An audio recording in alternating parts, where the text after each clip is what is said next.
Well, hello everyone. Welcome back to the Pivotal webinar program. Today's session with Michael Plod is the culmination of a 5-part series on domain-driven design. You'll find the links to the previous sessions in the attachment section of your console of interest.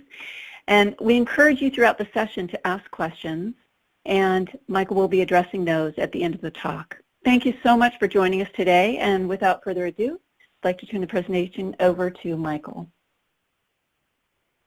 Right, so thanks everybody for joining in and eventually coming back as well. So maybe you heard a couple of my previous webinars surrounding domain-driven design. So basically in those webinars we talked a lot about the theory of domain-driven design. We started off a little bit with the culture surrounding domain-driven design, because it's not only about technology, as I assume a couple of you folks know. It has a strong cultural impact, and it pretty much goes hand in hand with the agile mindset that we luckily see in many projects nowadays. Now, the second part was about strategic design. We talked a lot about bounded context. We talked about context maps, how that relates, why a decentralized model may be a good idea. I showed you a couple of examples on that. Part 3 was all about the internal building blocks. That means we talked a lot about entities, value objects, aggregates, repositories, and so on. And since today is a lot about code, it's obviously going to be a lot about those things, but on a code level today. And part 4 was all about domain events. We'll also talk about domain events today. So basically today, I don't have any slides at all from my side. I think the folks at Pivotal have a few slides maybe at the end. I'm not sure about that. But I don't have any slides at all today, so all I have today is my IDE and a ton of code that I have prepared for you folks. So basically I ramped up an example project for you, so and I'll walk through that. I won't do any live coding, because live coding, when you screen share and you have an online audience, is always a kind of a bit of a difficult thing. So I ramped up an example project for you, and I will walk you through a couple of those things. Just a very few and very brief words about myself. My name is Michael Plod. I work for a company called InnoQ. I'm a principal consultant there. I'm a big fan of the Spring ecosystem for ages now. Been working with starting with Spring 1.x, and I'm also a regular speaker at some Spring conferences, and I'm still a huge fan of the whole ecosystem. You can follow me on Twitter at bitboss is my handle. I will actually post a couple of links on my Twitter after the webinar, so for your convenience, that you can get a grip on the source code, which I've pushed to GitHub. And yeah, I'm currently also writing a book on domain-driven design. And yeah, let's get our fingers a little bit dirty with code.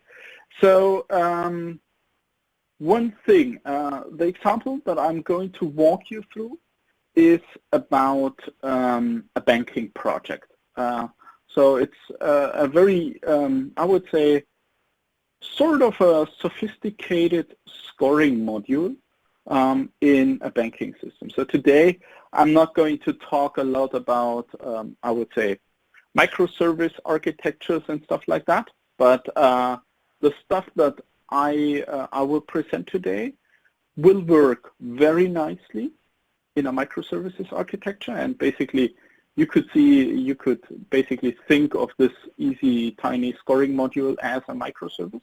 but it would actually also work very well in a monolithic application. Now, most people today think that monoliths are a bad idea and that they suck and so on and so forth. And I would say the standard answer to that is it depends. So you can, of course, screw yourself up really badly with a monolith that is selecting stuff back and forth throughout every vertical layer of your application. But you can also build a highly decoupled and highly maintainable monolith. So, and this is something that I will focus a lot on today. How do you write really decoupled modules in an application? You can put that into microservices, but you could also work with a bigger kind of a deployment artifact over there. So what I actually started off doing was I created a Maven module with our favorite homepage around right now, start.spring.io. From there on, I actually went on and created a multi-module Maven build, Maven project. So I use a module for adapters, for aggregates, for some shared stuff, and then I have a module which then rams together a Spring Boot microservice. This whole application is currently based on Spring Boot, Spring Cloud, Spring Data, and a couple of other things. I use JPA, I use a little bit of web stuff in there as well. And this is the first thing that I want to walk you through now.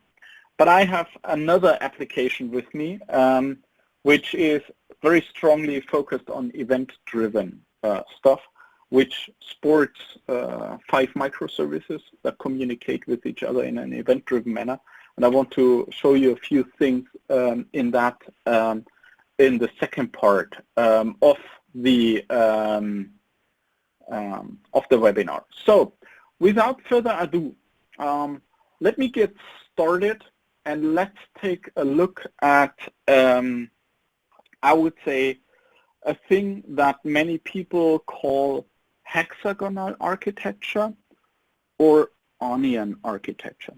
Basically, those things are ramped up in a way that you work with adapters on the input and on the output side. So basically, you encapsulate specific technologies in adapters.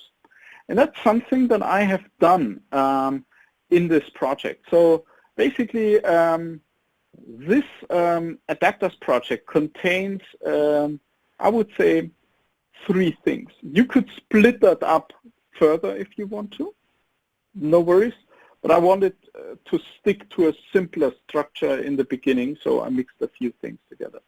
So the first thing that I have in my application are incoming events. So that's this events.incoming thing that you see there. And stuff that arrives are agency results. So when you go to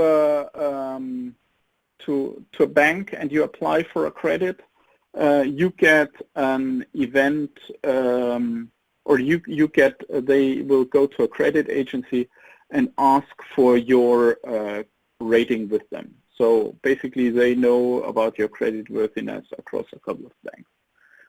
Another thing that's coming in is an event about you, about the applicant. So your first name, your last name, your postcode, your street, your account balance with the bank, and something like that. Your personal financial situation. But this is just, I would say, a typical payload that you just get. And finally, you submit your credit application with the bank. So basically, this stuff is not really interesting. It's just stuff that's coming into our I would say, scoring microservice. So this is basically the input part is highly event-driven. So basically, we usually don't go with any synchronous inputs. Another thing that you could do as an incoming adapter kind of thing would be a REST controller that someone wants to retrieve the result of the scoring from you, for instance. So your REST controllers, your controllers, your web UIs, they can all be seen as input adapters.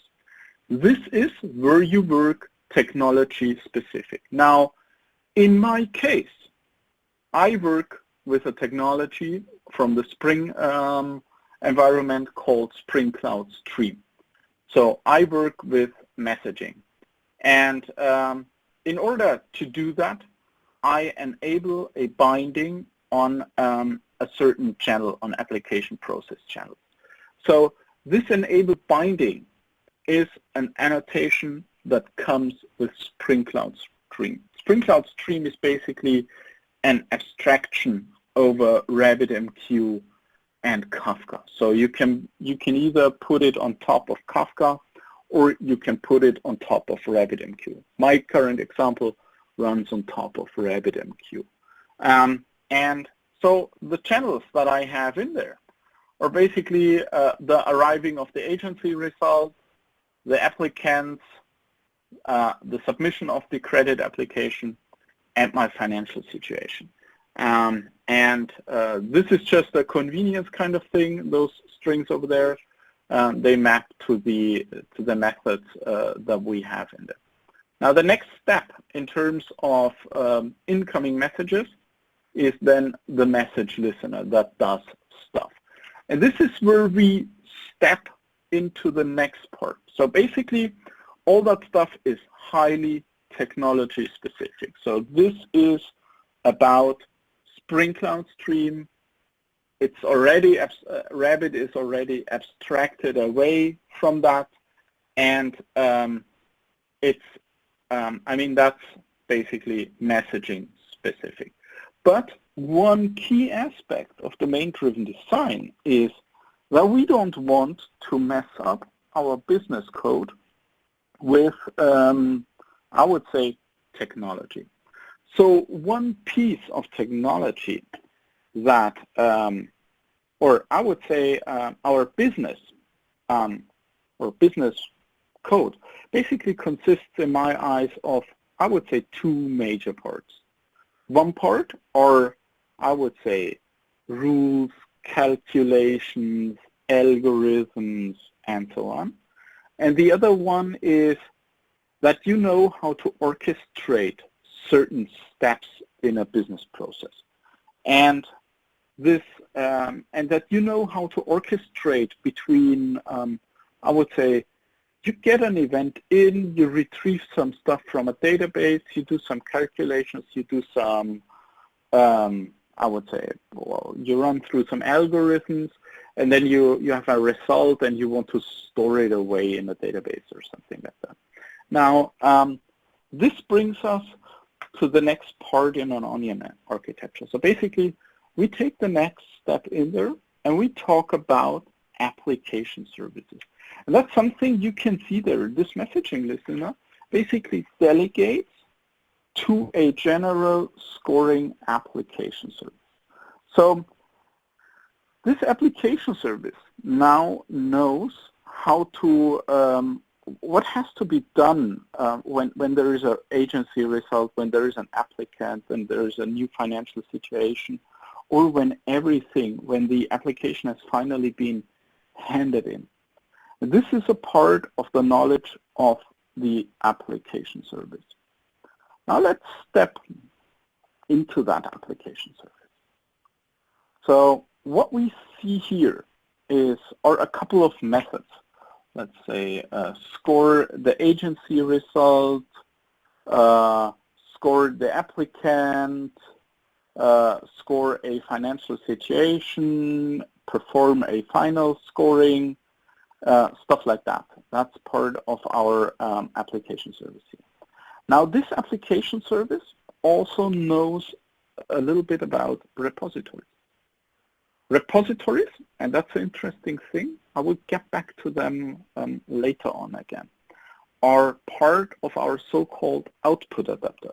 In terms of the events, we talked about input adapters, stuff that is incoming, inbound stuff that's coming in. We do some processing, but we want to go, we need to do some stuff with the results, for instance. So we want to save the database. We created an image file and want to store it to an S3 on Amazon or something like that. Or we want to publish a couple of messages. So that's part of the output adapter. And the repositories are part of the output adapter. But I will get back on them later on because there's a little bit a thing to explain there in terms of Spring Data. As some of you know, Spring Data knows a repository. So there's a Redis repository, a JPA repository, a MongoDB repository, Couchbase repository, and so on and so forth. So basically the typical thing. But I think the DDD repository is a little bit bigger than that. I will get back to that in a second. So there's currently no questions from the audience there. Very good. So if you have questions, just put them in, and I will here and there sneak a little bit on the BrightTalk Web UI in order to see if some came in. And if I think a question is suitable to be answered right away, I will get back to that. Now, one thing that, let's take a look at the score agency result method in this application service. So what we do there is we work with an agency result aggregate. Now, domain-driven design structures its core domain model in value objects, entities, and aggregates, as I think a couple of you folks know. Now, a question that I often get when I talk about, or I talk with groups about aggregates and things like that is, how do I implement them? Is the DDD entity a JPA entity or something like that? No, it isn't. Your DDD entity is in 80% of the cases not your JPA entity. And a thing that for me, aggregates are a means to work with real decoupling. So when we talk about implementing components or modules or however you want to call them, one thing that we always want to achieve is high cohesion and loose coupling. So this agency result event, let me get back to that in a second, basically contains a first name, a last name, some street, a postcode, a city, some points, some knockout criteria, and some warning messages. For instance, a knockout criteria could be the person is bankrupt. There is a legal bankruptcy process in place for that person. So I'm from Germany, so in Germany you can go bankrupt as a private person, and after a grace period where you behave good in terms of your spendings and where you try to pay as much back in debt to banks and other entities, you get a clean balance sheet again after a certain time. So that could be a knockout criteria in terms of an agency. And a bank wouldn't obviously give another credit to a person that's bankrupt, for instance. A warning message could be hasn't paid his or her last 3 online shopping bills or something like that. And this is tied to a first name, a last name, a street, a postcode, and a city. Now let's briefly jump over to the aggregates module over there. Now what I am very strongly working with here is I work very strongly with packages and with package visibility. Now you have, I would say, two ways to implement aggregates. One way is you can make it explicit, the aggregate. So, and that's the way that I chose for my example project here. So I worked with an explicit aggregate class. And I made it very clear that the aggregate class is an aggregate. And this class works together with a root entity. The root entity is basically the most important entity in the aggregate. It controls the life cycle over all other, I would say, over all other entities and over all other value objects, of course. Now, the agency result root entity has a person ID. It's bound to a specific person. I will get back to the person ID in a second. It has points, which is the agency score. Let's say our agency scores in a point rate from 0 to 100, and 100 means this person is probably going to pay back the credit with 100%. 80 means there's a 80% chance of the person paying back the loan according to the external entity, the external credit agency. And then we have the knockout criteria and the warning messages as value objects. One thing about value objects. Value objects are always immutable. You want those things to be immutable. Please don't do the get set kind of game on those things. I would usually work just with the constructor and getters on value objects. You can also use Lombok with the add value annotation, but I don't use Lombok in my project there. After my presentation, I will point you to another DDD example project, which is a little more complex, or always more complex than mine, and which has been put on GitHub by a few folks from Pivotal, I think last week or something, which is a really good thing to have in the back of your hands as well. Now, maybe some of you have realized something about that root entity and the agent and all the value objects. Take a look at that marked line, line number 9. Some of you may miss the word public here. So I work very strongly in this case with package visibility and even on a class level. So the root entity, the knockout criteria, and the warning message, they aren't publicly visible as classes even. So I work a lot with a concept called information hiding on that. And I always say that loose coupling starts with the provider. So if you go ahead with the, I would say, well, old classic way of implementing Java beans, you would have a private attribute, and then you would hit your IDE shortcut, generate getters and setters, and they would be public. But in this case, all your internals, all the internal details of the specific aggregate would leak to the outside world there. This is something that I want to avoid very, very strongly when I implement aggregates. I want those to be small and highly decoupled components. So, I mean, the agency result aggregate, the applicant aggregate, the financial situation aggregate, and the scoring result aggregate, they all belong together. But I will show you in a couple of minutes that you will never have a applicant get agency result, for instance, or applicant aggregate get agency result aggregate somewhere in your code. So those are highly and very strictly decoupled components.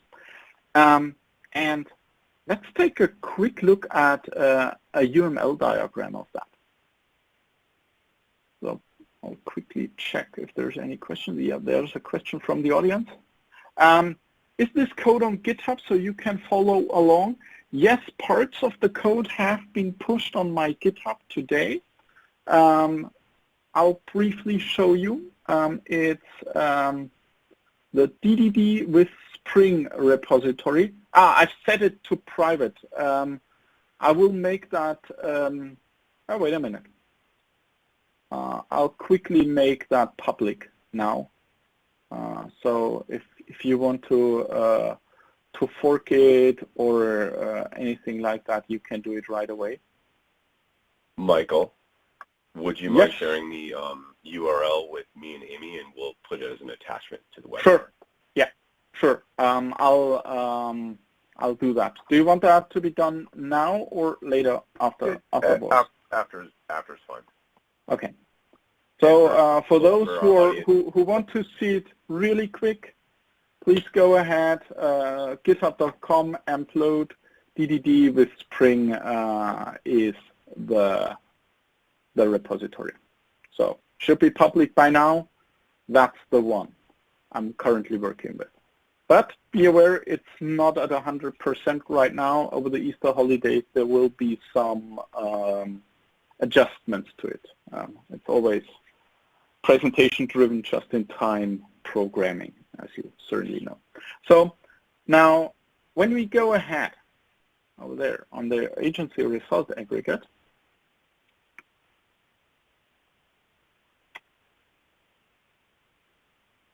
and we go to, where's the diagrams here? There we want to go. Let's take a look at the UML diagram of that. I think that should make a lot of things ways clearer. So I'll add like all the methods, interfaces, all the connections over there, and let's rearrange that it looks nicely. So what you see there in terms of the aggregate, so we have, please focus on the stuff in the top. So the result aggregate, there's a builder pattern, the root entity, the knockout criteria, the warning messages, and that's the internal thing of it in its entirety. Now I will switch back to a public view of it. And what you see, especially in the upper part where the agency result aggregate is, let me see if I can make that a little bit bigger. Yeah. If you see, the only thing that is publicly visible of the aggregate, please ignore the repository, the data access stuff, and the projection on that. I'll come back to that later on. But if you take a look at that, all the internals, they are all hidden. They are absolutely invisible for the outside world. And in the aggregate chapter, I created another, I would say, standalone application service for that. And now, when I go on the agency result aggregate, after I have loaded or initialized it, all I see is calculate scoring points and is acceptable. So based on all that input, first name, last name, city, agency points, knockout criteria, warning messages, the only thing that I can do with it from the outside of the package is I call two business methods. Calculate scoring points is acceptable. The same thing applies to the applicant aggregate.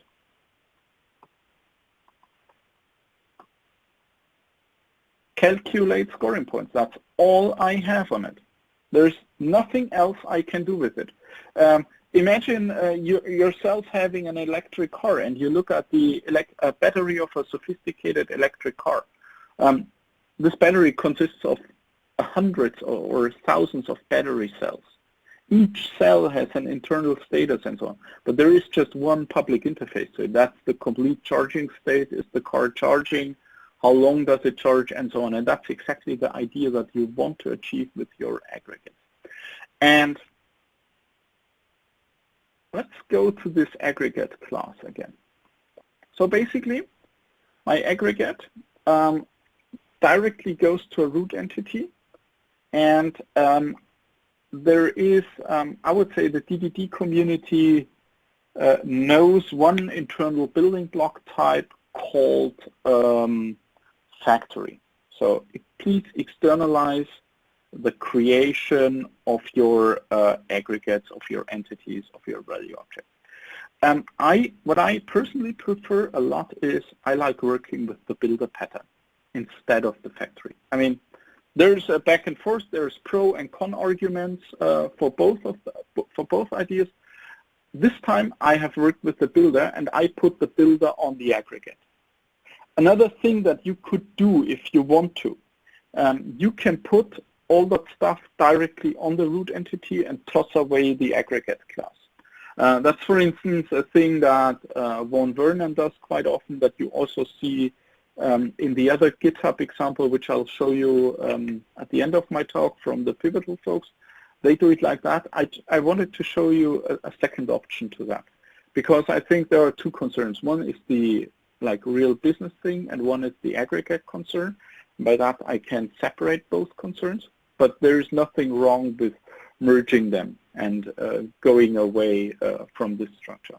So I work with the builder pattern for creating those aggregates. So for instance, with points, I can add some validation stuff. I can add warnings, I can add criteria, I can work with a person, for instance, and I can then go for the build pattern. So if I go back to my standalone application service, which is not integrated anywhere else, you see this part of the code over there. That's the builder. So I create an agency result aggregate for a given person. That's me in our InnoQ office in Munich, for instance. I give it a couple of points. I add a warning. I could add a knockout criteria easily with knockout criteria. Let's say the key is 23.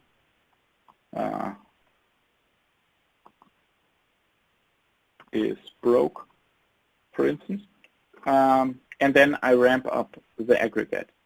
Now, after having done that, the only view on the internals is the scoring points, and if there is any really strong knockout point.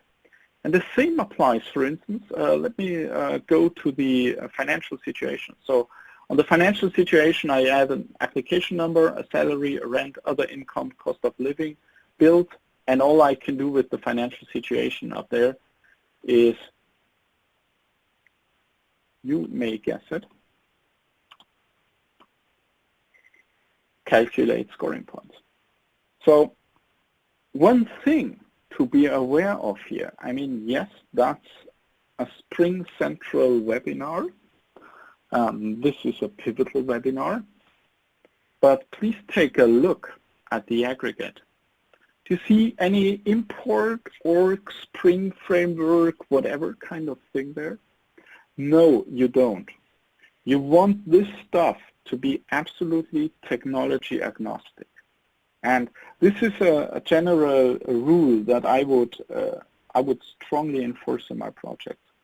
Don't make this stuff dependent on Spring, CDI, or any other framework out there.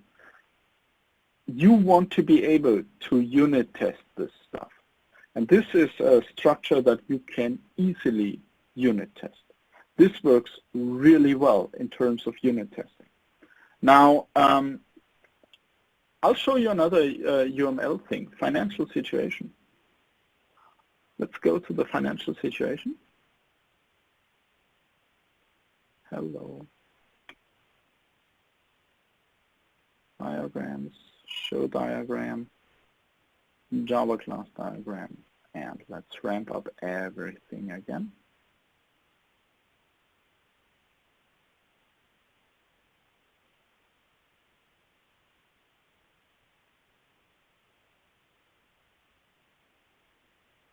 So, internal structure. Up there you see stuff like outgoings, incomings, a lot of detailed stuff. That's the internal view again. If I switch to the public view, I end up with this. Outgoings are package protected, incomings are package protected, financial situation, root entities package protected. The only other thing is the builder and the aggregate. And after the builder is done and the aggregate is there, all that you can do with it is call scoring points. Now, let's see if we go to the questions again, if there's some. They're just curious will you keep the repo public? Yes, I will, of course, and it will get better over the next, I would say, 5 to 7 days. So eventually, I highly suggest that you check back on the repository in a couple of days because it's not perfectly done yet. There's documentation missing, a few bits and pieces to get everything really smoothly together, and it will be improved over the next couple of days. I assume the next major code drop will be over the Easter weekend. Now let me go back to the real application service, not the fake one that I just showed you. So basically, I ramp up those aggregates based on events. You can externalize that however you want, no worries, no problem there. But you see now this application service, this is hooked to Spring. There you can work with all the dependency injection goodness. Please use constructor injection. Don't use field injection, because every time you use field injection, a unit test dies, as my friend Josh Long likes to tell it sometimes in his presentations, and I fully agree with him. That's the way to go there. And I hook in a couple of repositories. So for instance, there I save the agency result aggregate. So the agency result comes in, and I save it to the database. Have you seen some JPA annotations on that? No, you haven't. They are not there. The aggregate is technology agnostic. Now, that is, I would say, in many cases, a bit of a weighing in back and forth. What do you do with that? Now, what you don't want to do is you don't want your, I would say, your DDD entity to be your JPA entity. I think that's a really bad idea, because one is a persistence concern, the other one is a business logic concern. A good idea, I would separate both. Since a lot of folks are working with JPA, I've built up my example based on JPA, but you can also do the same stuff with the JDBC template, with Juke, or whatever technology you want to have. Now, one thing that I did in this project is I worked with the same package in both Maven modules, com and plod DDD with Spring scoring dot agency result. Back there on the aggregates are also com and plod DDD with Spring scoring agency result. And what I did, for me, the repositories are part of your, let's say, of your output adapter. This is for writing stuff out. And the publicly visible interface is the agency result repository. This is publicly visible. That's a publicly visible interface there. And it basically, I sketched out two ideas. So the first thing is you save the aggregate. That's a public interface. But you can retrieve a projection of it from the database. Now, why that? Do I really need all of the details from the aggregate persisted in my database? In my example, you don't. You just want the scoring result to be persisted, to be picked up later on. if you have requirements that you need to persist this stuff away because you need it later on, or you want to work with aggregates over various conversations with the customer, you need to work a little more fine-grained there. But you can drive a different persistence model than your, I would say, logical business domain model there. Now, I assume a couple of folks in this call now expected something like this.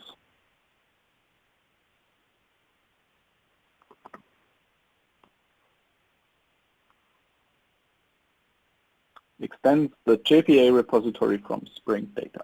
No, not yet.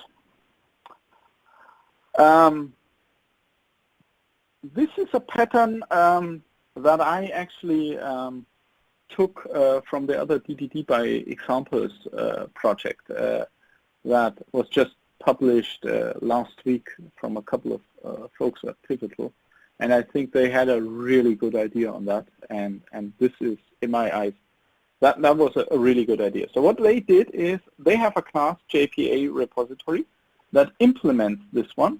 Now this one, again, is a component, and it works with a data access object to the database. And now we take in the result aggregate, but we work with we store away a projection. We just need to know the person ID for the agency result. Are there no-go criteria present, and what about the scoring point? So this is basically just the result that we save away. And this projection here, that is a JPA entity, as you can easily see based on the annotations. And the data access object over there is a package visible JPA repository then. So basically, this is where we take in the Spring data stuff, and basically I push Spring data a little bit in the background. So I don't treat the Spring data repository as the full domain-driven design repository, because in my opinion, the DDD repository also includes your persistent model, so the projection. And this is then my publicly visible interface, which I can then use in my application service. And the nice thing about this is, since it's in the same package, I have a higher degree of access to the internals in there. And that's important when you need to persist a lot of internals from the aggregate. So package visibility is your friend here. If you want to go a little bit further, you may want to look into Java 9's Jigsaw module system. Eventually, you can go, you can drive this even further. I ramped up this example without Jigsaw, and I haven't tried that yet, I must admit, but I think it may be worth looking at if you want to. So I just, I don't have any Jigsaw support in there. Now, basically, that's the way how I hook together the repositories with the aggregates, and this gives me a high degree of decoupling. And now, going back, I do the same thing for the agency result, for the applicant, for instance, for the financial situation. I always do that stuff. Those events come in a highly decoupled manner. So you can start with the agency result first, then do the financial situation, then do the applicant, however you want your user interface to be driven there. And in the end, we hook it all together. We want to come up with a final scoring result. And one thing that I do in terms of decoupling in there is I work with two, I would say, key models or key model elements which are shared across those aggregates. It's the application number and a person ID. And this is, especially when you look at the person ID, basically The agency result is bound to a person. A given person has a certain agency result, not an application for a credit. And what I do is I ramp up the person ID based on first name, last name, street, postcode, and city. And this is not your central CRM person number or whatever. This is a decoupled identifier that only makes sense inside a scoring bounded context. It doesn't make sense anywhere else. That's totally context internal, and that's exactly the idea of a bounded context, because the bounded context is a boundary around the meaning of a model. So, and the application number, that's obviously the number for the loan application that this person tries to file to the bank. And it all comes hooked together by the application service in the end. So what we do there in the perform final scoring thing after the person has submitted her application is we go ahead and retrieve the financial situation scoring result, the applicant scoring result, the agency scoring result. And based on that, we ramp up just another aggregate, which is the result aggregate, that takes into account all those parts of the scoring process, hooks them together, and is then able to deliver a final result. So scoring result aggregate, the public interface of it is get score color, get score points, and those are the points of our internal scoring. Color may be green or red or whatever you want to choose there. And this is something we again just save away into a repository. And then we may have a, I would say, a thing to look those things up. And we could publish any events further and so on. I didn't do that in that example yet. That will probably happen over the weekend. Now, the nice thing here is if you take a look that we just we hooked the financial situation aggregate, the applicant and the agency result aggregate. They're just hooked together by application number and person IDs. And those are just, I would say, string literals, easy stuff. Now, let's think about a scenario. This agency result thing is growing bigger and bigger. And we want to make a microservice out of that. This can evolve extremely easy. We can easily take the agency result aggregate together with its repository, put it into a new microservice, because the rest of this application right now is extremely loosely bound to that. It doesn't propagate into the applicant or the main scoring result and so on. So I always say when you work with software, you want to make a software that can evolve over time. And especially when you start working, when you say, hey, I don't have the quality requirements that would justify a let's say a microservices architecture. I think a well-designed monolith is something that I can easily work with. You can start with the monolith, but by using this really strong decoupling, you can go ahead and push one aggregate out to another microservice very easily if you want to. Now, one last word about communication aspects. I prepared a little example for you. Just let me quickly go through the question. When you said aggregate entities must be technology agnostic, does it also have to be free from any persistence-related annotation, e.g. JPA annotations? My marketing answer to that would be yes, absolutely.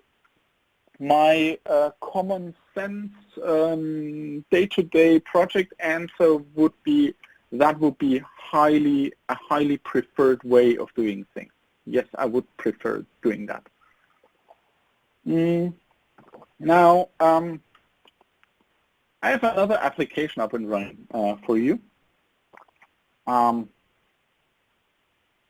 which is an event-driven application. That's loading a little bit. Yeah, so this puck dog, he owns a bank, and basically the scoring thing was about his bank. And when you apply for a loan in this one, that's a totally event-driven application. Everything works with events in there. And you can work with various forms or various ways of dealing with events. Now something is really slow now. So let's say I want a credit for 12 months over 1,200 euros in order to buy food for the puck dog. I mean, look at him. He is hungry.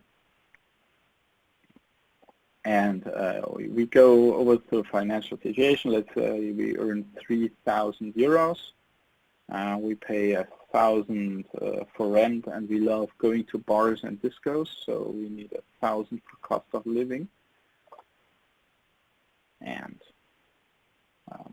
I can then hand in the credit. Yes, I want that credit. You remember the application submitted event? That's something similar to that.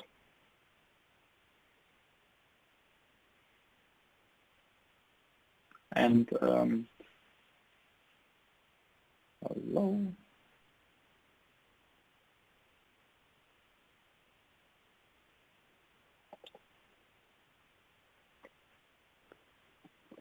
So I have my first name, Michael, Plod, and my crutch stream in 80331 in Munich.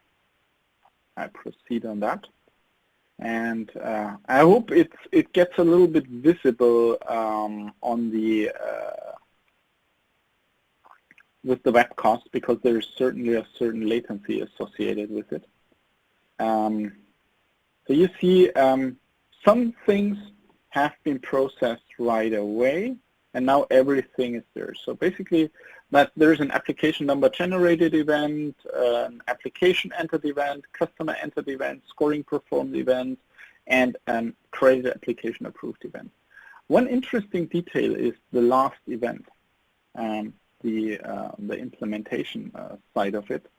Let's briefly look into that. That's another example, Event-Driven Spring Boot example, which is also on my GitHub. So if you go to GitHub, the repo will jump into your face right away. It's this Event-Driven Spring Boot repository, which supports many, many ways of dealing with domain events in Spring applications.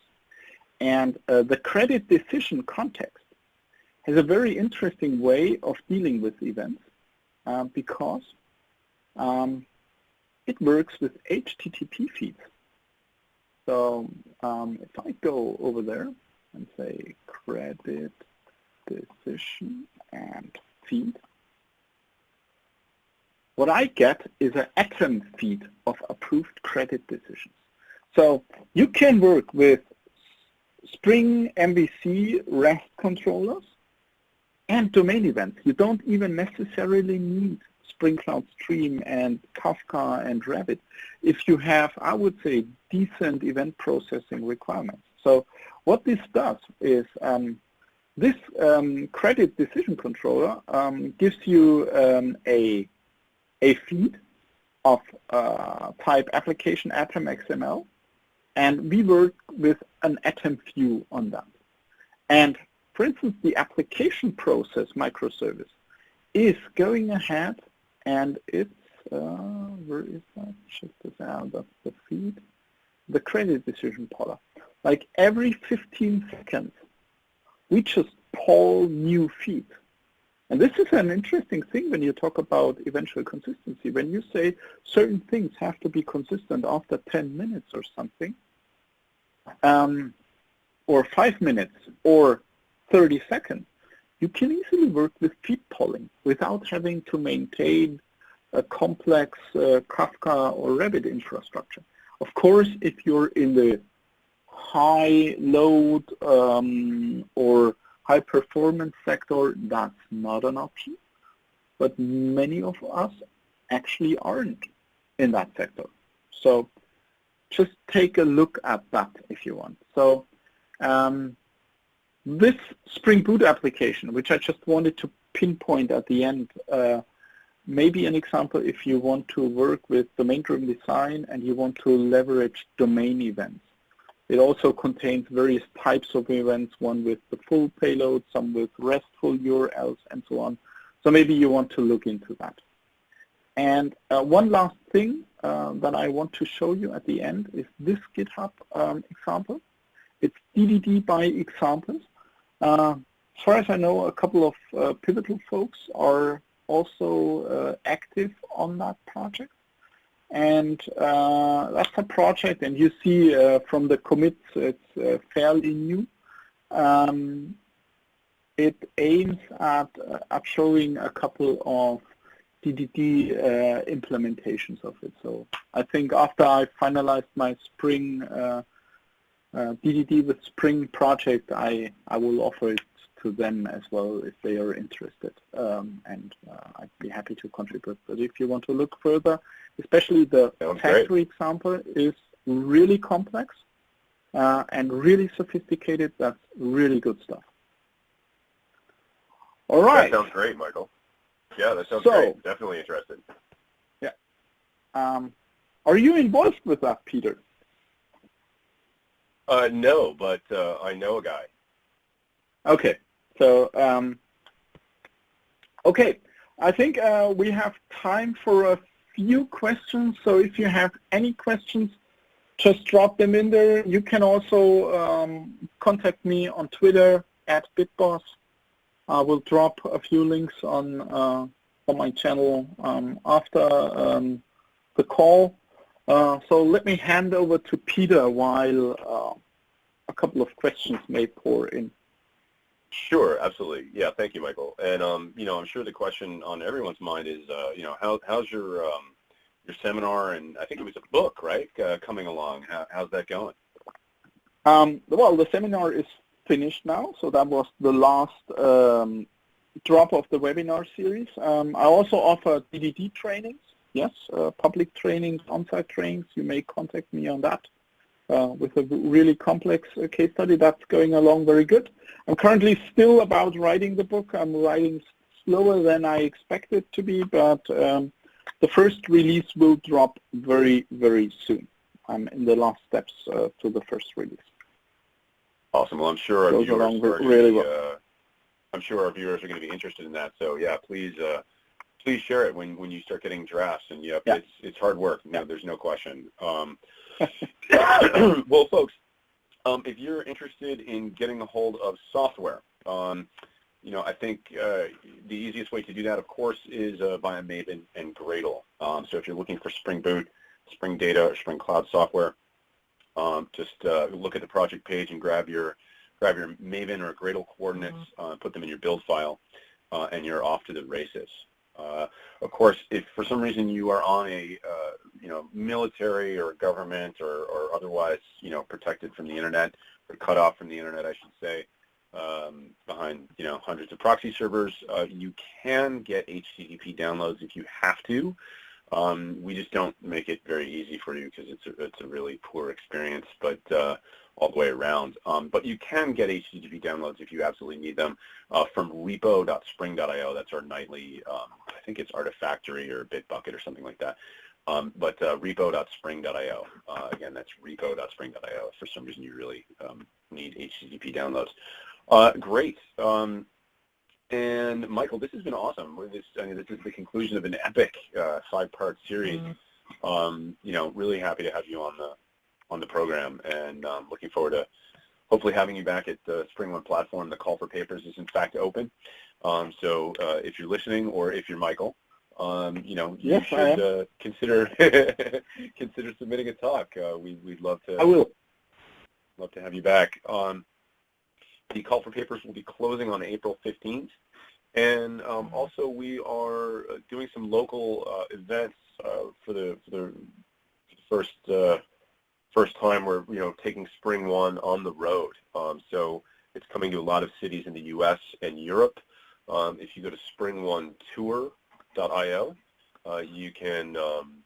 You can find that some of the best of Spring One Platform 2017 comes to you at a city near you. So those are very affordable events as well, sort of designed for the rest of your software team that doesn't always get to go to the super expensive conferences. So it's just 2 days. So check that out. And Michael, again, thanks so much. This has been fantastic. Let's see. I think we have another question from the audience before we wrap here. And they're just querying you about what some other good resources are to learn more about implementing aggregates. Mm-hmm. I think especially the Implementing Domain-Driven Design book by Vaughan Vernon would be a very good thing to go to. And I would actually really check out the GitHub examples. The DDD by examples project is stellar. That's really good. I think my example that I've just shown you may also be a good point to take a look at.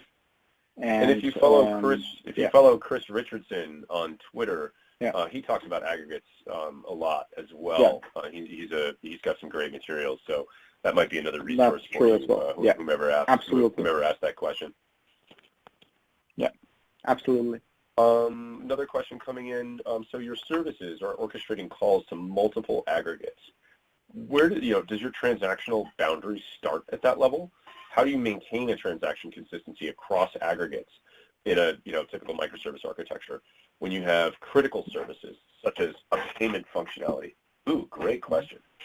That is an amazing question. So basically, my favorite transactional boundary starts at the aggregate level. And I think when you have things that need to be done together, when you have things that have to be consistent, it may be a very strong driver for putting them together in one aggregate.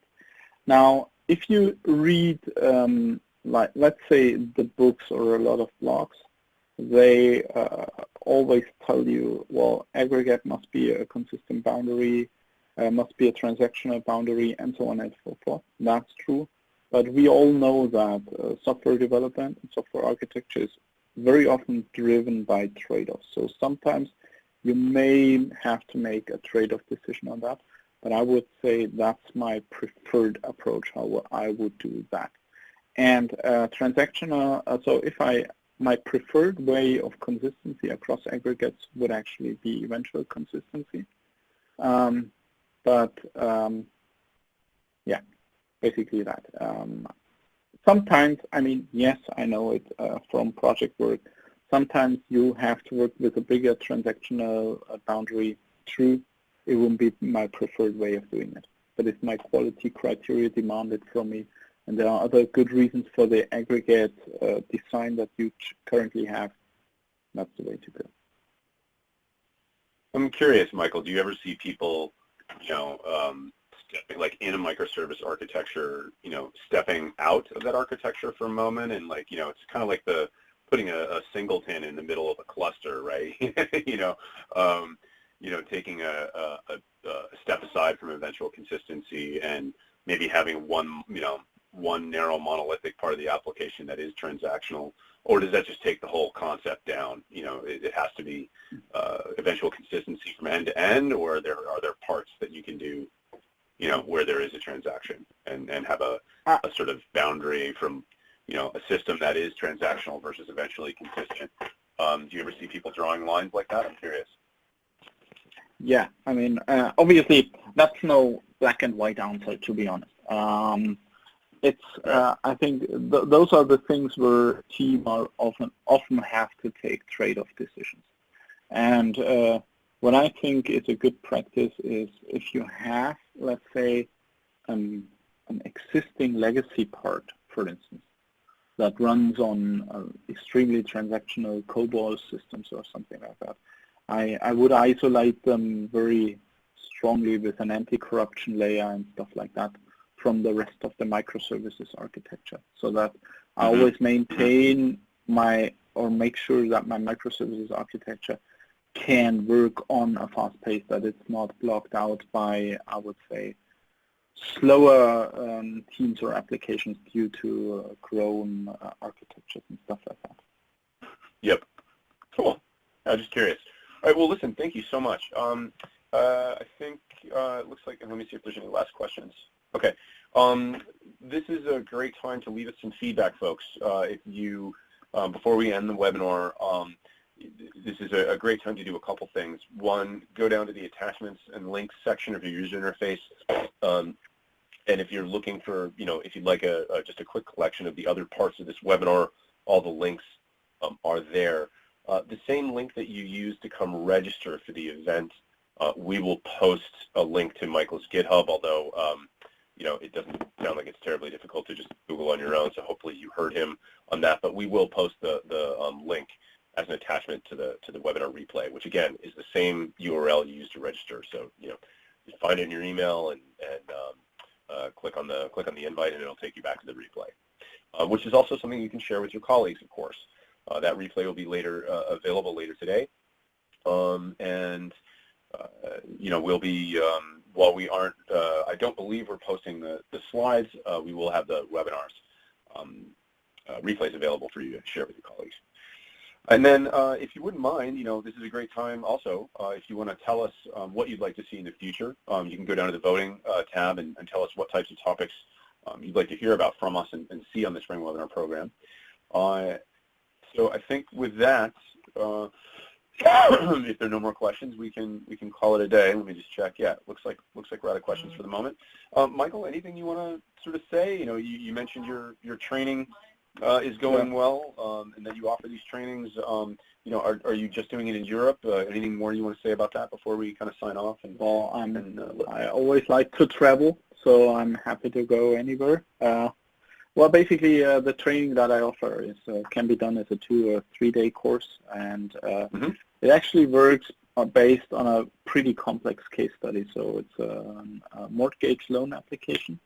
And the case study is approximately, I think, 6 pages long with 4 additional pages of, I would say, background information on mortgage loans and so on. And we drill really deep in terms of domain-driven design. We cover the theory, we cover implementation aspects, and it contains just, I would say, 50% or 40% of the time I am talking, 60 to 50% of the time is people doing stuff with DDD. So if you're interested, go to the InnoQ website or hit me up directly.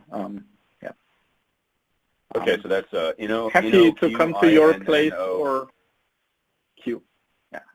INNOQ.com. Cool. Exactly. Yeah, exactly.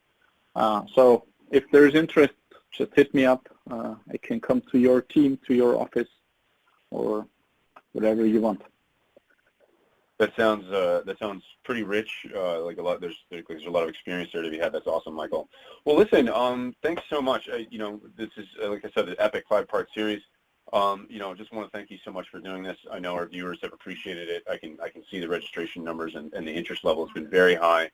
And this is the secret sauce, right, behind microservices in many ways. So absolutely, thank you so much for sharing your hard-won knowledge with all of us, and I'm sure the audience is grateful for it as well. Anything you want to say before we call it a wrap, and let people. Thanks for having me. Thanks for having me. It was a pleasure doing that. Always happy to collaborate with my nice friends over at Spring Central. Yeah, thanks for joining in. Thanks for the interest. All right, everyone. Have a wonderful day, and hope to see you back on the webinar program soon. Take care.